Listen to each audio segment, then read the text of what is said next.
Bonjour, c'est Virginie. La leçon d'aujourd'hui a pour titre « De l'eau en abondance ».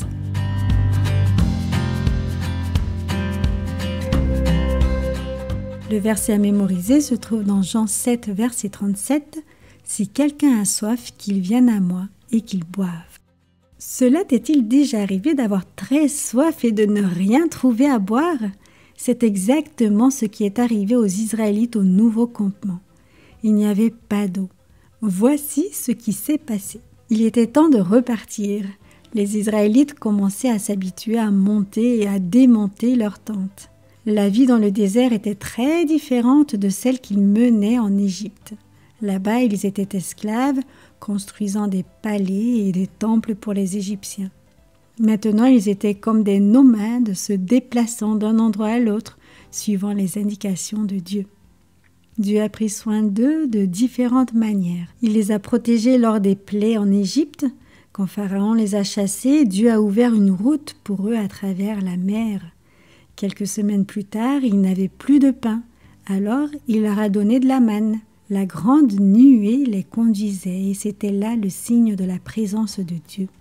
Le jour, c'était une nuée et la nuit, c'était une colonne de feu. Pendant le jour, il faisait tellement chaud qu'on pouvait presque faire la cuisine sur les pierres. Pendant la nuit, il faisait froid. Il fallait une couverture pour avoir chaud. Ils étaient arrivés à leur nouveau campement, Réphidim.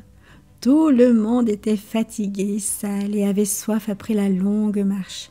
Les vaches meuglaient, elles voulaient boire.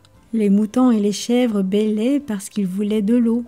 Seuls les chameaux semblaient tranquilles, sans eau. Ils pouvaient faire de longs parcours sans eau parce qu'ils la mettaient en réserve dans leur corps. Tout le monde cherchait, mais personne ne trouvait d'eau. Ils s'attendaient à ce que Moïse en trouve. Quand ils l'ont vu, ils ont commencé à se plaindre. « Donne-nous de l'eau à boire, nous avons soif, nos familles ont soif, nos animaux ont soif, nous avons besoin d'eau, ou nous mourrons. » Moïse était triste. Il savait que Dieu pourvoirait à leurs besoins. Après avoir vu toutes les choses que le Seigneur avait accomplies pour eux, ils devaient savoir que si Dieu les avait amenés jusque-là, il leur donnerait de l'eau. Moïse a répondu : « Pourquoi me disputez-vous ? Pourquoi mettez-vous Dieu à l'épreuve ?» Les Israélites n'écoutaient pas, ils se plaignaient. « Pourquoi nous as-tu fait sortir d'Égypte ? Nous allons tous mourir !» Moïse ne savait que faire. Il s'est mis à crier : « Ô Seigneur, que dois-je faire avec ce peuple ? Ils sont prêts à me lapider !» Dieu a répondu à Moïse et lui a dit : « Va un peu plus loin et prends quelques dirigeants avec toi. Prends le bâton dont tu t'es servi pour changer les eaux du Nil en sang. Je me tiendrai là, devant toi, sur le rocher en Horeb. Tu frapperas le rocher et l'eau jaillira. » Moïse a appelé les dirigeants et est allé avec eux près d'un rocher.